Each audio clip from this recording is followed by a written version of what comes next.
Hi Madhu, ఎట్లున్నారు? Hi hi super ఉన్నా. కొంచెం మన గ్యాప్ వచ్చింది కదా, అవును అందుకని బాగున్నా. ఓకే, అట్లా కాదు కానీ ఇప్పుడు హాట్గా ఒక టాపిక్ నడుస్తుంది, కవితక్క వర్సెస్ మల్లన్న, తీన్మార్ మల్లన్న. అసలు ఏంది వాళ్ళ వారు, ఏంది వాళ్ళ పంచాయతీ, ఎందుకు దాడి చేసిరు, అసలు ఏం జరిగింది, ఎవరి వాదన కరెక్ట్, అసలు ఏంది, అసలు అది నాకేం అర్థం కాలేదు. అయితే తెలంగాణ కాంగ్రెస్ రాష్ట్ర ప్రభుత్వం రాబోయే లోకల్ బాడీ ఎలక్షన్లలో బీసీలకు 42% ఈ రిజర్వేషన్ లెక్కన రాబోయే పంచాయతీ ఎన్నికలు జరుగుతాయని ప్రకటించింది.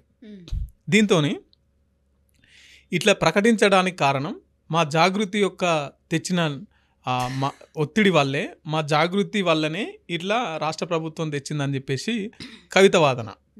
అయితే దీన్ని తీర్మానం వల్ల ఏమంటుండంటే, నువ్వేమన్నా గమలామేవా, లేకపోతే నువ్వేమన్నా గొల్లామేవా, నీకు బీసీ ఉద్యమానికి ఏం సంబంధం, ఎందుకు నువ్వు సెలబ్రేట్ చేసుకుంటున్నావు అని చెప్పేసి దీంతో ఇట్లా మాట్లాడుతూ, నీకేమన్నా కంచం పొత్తుందా లేకపోతే మంచం పొత్తుందా, కంచం పొత్తుందా మంచం పొత్తుందా అంటే ఇక జాగృతి తర్వాత కవితకు అభిమానులు మా జాగృతి మా అధ్యక్షురాలు ఇంత మాట అంటావా అని చెప్పేసి ఆఫీస్ మీదకి ఇక ఏమంటారు వాళ్ళు, నిరసన తెలపనీకి పోయినాం, అడగనీకి పోయినాం అంటారు.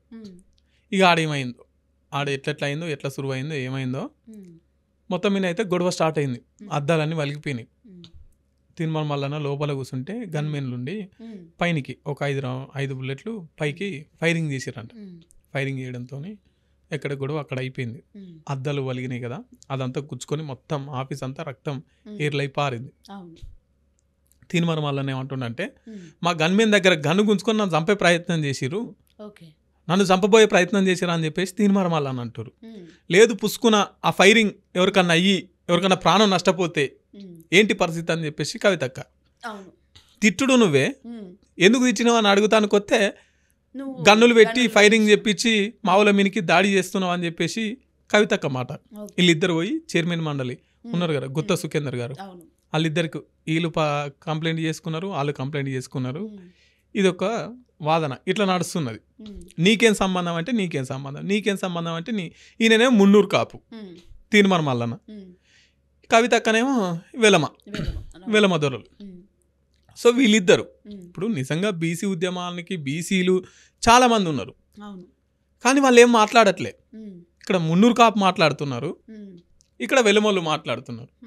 ఇక్కడ రెడ్డి తెలంగాణ కాంగ్రెస్ రెడ్డి ప్రభుత్వం ఏమో బీసీల గురించి ప్రకటించింది. సరే, దాన్ని స్వాగతిద్దాం, మంచిదే కాబట్టి.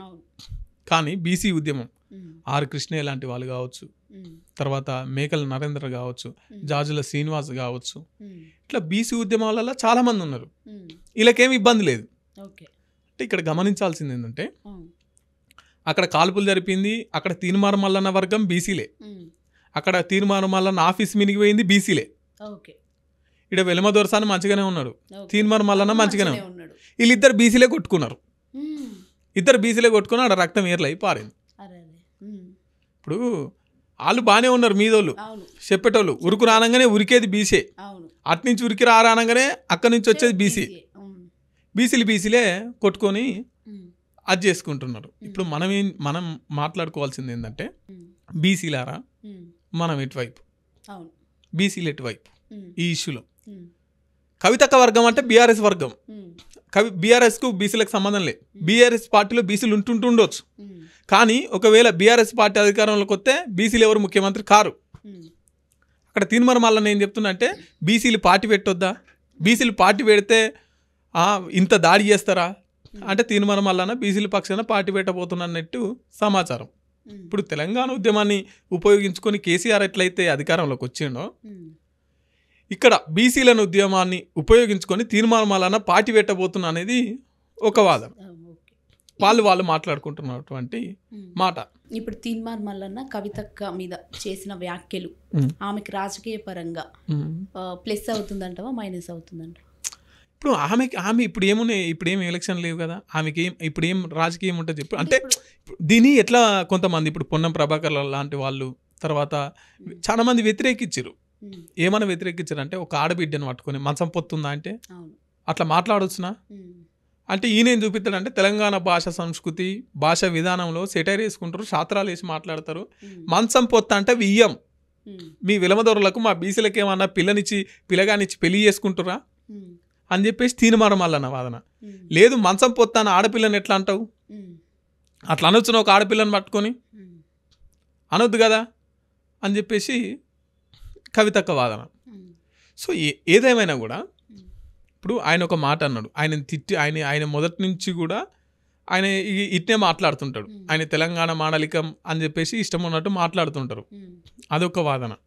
లేదు బీసీలను ఉపయోగించి బీసీలను దాడికి పంపి ఇప్పుడు బీసీలకు ఫర్ సపోజ్ తెలంగాణ గవర్నమెంట్ బీసీలకు 42% అని ప్రకటించింది, దాన్ని సెలబ్రేట్ ఎవరైనా చేసుకోవచ్చు, ఒక బీసీలో సెలబ్రేట్ చేసుకోవాలనే ఉంది.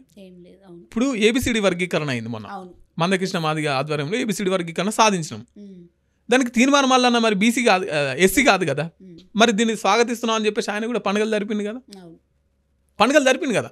సో బీసీ రిజర్వేషన్ అనేది బీజేపీ వాళ్ళు కూడా పండుగలు చేసుకోవచ్చు, కాంగ్రెస్ వాళ్ళు పండుగలు చేసుకోవచ్చు, ఇంకే పార్టీ వాళ్ళు అయినా, అది మంచి అభిప్రాయం ఉన్నప్పుడు ఎవరైనా పండుగలు చేసుకోవచ్చు. ఏబిసిడి వర్గీకరణ ఎట్లయితే అందరు స్వాగతించి అందరు పండుగలు చేసుకున్నారో బీసీ రిజర్వేషన్ కూడా అట్నే, అందులో భాగంగానే కవిత కూడా అక్కడ సెలబ్రేట్ చేసుకుంది. సెలబ్రేట్ చేసుకుంటే తప్పేంది? మరి తీర్మానం వల్ల ఎందుకు అనాలే అంటే ఈయన బీసీలను కవితను ఇప్పుడు ఒకటి ఉంటుంది, ఎట్లుంటుంది అంటే ఎత్తుగా పెద్దోళ్ళం కొడితే మనం హైలైట్ అవుతాం, విన్నావా?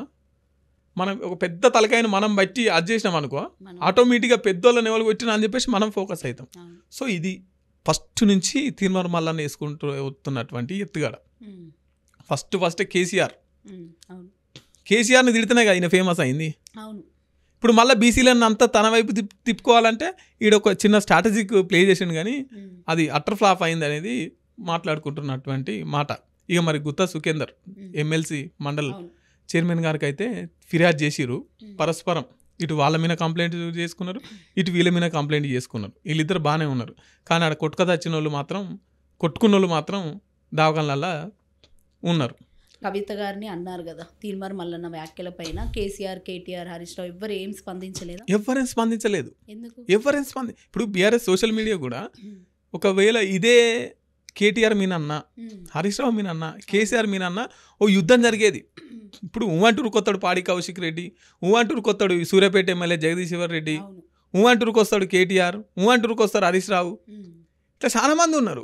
ఇలాంటి ఎటువైరు ఇప్పుడు చాలా మంది కాదు, వాళ్ళు సొంతోళ్ళు కూడా.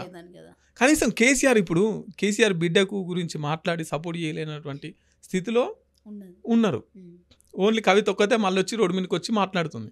ఇప్పటి వరకు కనీసం ట్విట్టర్లో నన్ను స్పందించుడు, ఓ ప్రెస్ మీట్ పెట్టుడు, ఓ వాయిస్ రిలీజ్ చేసుడు, ఇదే చేయలే. అంటే మళ్ళీ ఇది ఇక్కడ కూడా తావుదీస్తుంది. వీళ్ళ వ్యక్తిగతంగా వీళ్ళ కుటుంబంలో ఏమైనా ఘర్షణ ఉందా అని చెప్పేసి కూడా ఇప్పుడు ప్రతిపక్షాలకు కూడా ఇదొక సందు. చూడాలి మరి ఇప్పుడు ఈ గుత్తా సుఖేందర్ రెడ్డి గారు ఏమన్నా చర్యలు తీసుకుంటారా, ఈ పోలీసు వాళ్ళు ఏమన్నా చర్యలు తీసుకుంటారా అనేది చూడాలి మనం. Okay Madhu, thank you.